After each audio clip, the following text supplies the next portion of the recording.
समकोण त्रिभुज में कर्ण, लंब और आधार पहचानेंगे। ये जो आप देख रहे हैं त्रिभुज नंबर 1, इसका बी समकोण है। इस त्रिभुज का बी समकोण है और बी के सामने की भुजा को हम लोग कर्ण कहते हैं और कर्ण को एच से दर्शाते हैं। कोण सी से चल रहे हैं तो इसके सामने की भुजा को लंब कहते हैं, जिसको हम लोग पी से दर्शाते हैं। शेष जो बीसी भुजा बच गई है इसको आधार कहते हैं, जिसको बी से दर्शाते हैं। ठीक इसी प्रकार अगला समकोण त्रिभुज है 2 नंबर, जिसका क्यू समकोण है, अर्थात 90 डिग्री बन रहा है। 90 डिग्री के सामने की भुजा पी आर है, जिसको हम लोग कर्ण कहेंगे, जिसको एच से दर्शाते हैं। इसमें कोण पी से चलेंगे। यदि पी से चलते हैं तो इसके सामने की भुजा क्यू आर है, जिसको लंब कहेंगे और लंब को पी से दर्शाते हैं। फिर जो शेष भुजा बच गई इसको हम लोग आधार कहते हैं, जिसको बी से दर्शाते हैं। अब अगले क्वेश्चन में चलते हैं। तीसरा समकोण त्रिभुज आपके सामने नजर आ रहा है, जिसका बी समकोण है। इसके सामने की भुजा को कर्ण कहते हैं।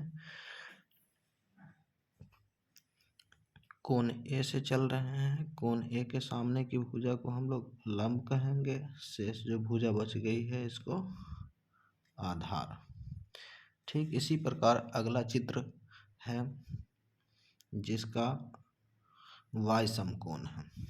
y के सामने की भुजा xz है, जिसको कर्ण कहेंगे। इसमें कोण z से चल रहे हैं।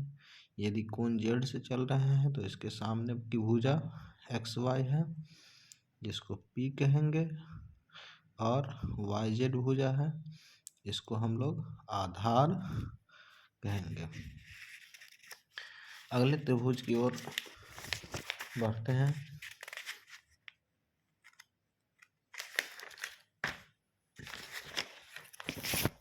अगला जो त्रिभुज है वो इस प्रकार का। इसमें कोण x 90 डिग्री बन रहा है। इसके सामने yz भुजा है, जिसको कर्ण कहेंगे। यदि कोण y से चलते हैं तो इसके सामने की भुजा xz है, जिसको लंब कहेंगे, और xy को आधार कहेंगे। ठीक इसी की तरह दूसरा चित्र है, जिसका ए समकोण है। ए समकोण है। ए के सामने की भुजा BC है, जिसको कर्ण कहते हैं। इसमें कोण C से चलना है। यदि कोण C से चल रहे हैं तो इसके सामने की भुजा AB है, जिसको P कहेंगे, अर्थात लंब, और AC भुजा को आधार। अगले चित्र की ओर बढ़ रहे हैं। अगला जो 7 नंबर का चित्र है, इसका बी समकोण है।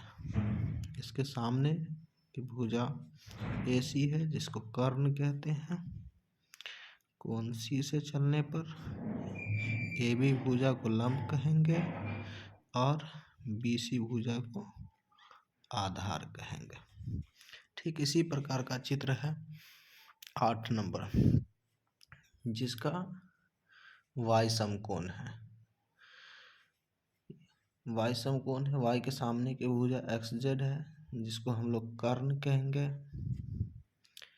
इसमें कोण x से चलना है। अगर कोण x से चल रहे हैं तो yz को हम लोग लंब कहेंगे और xy को आधार कहेंगे।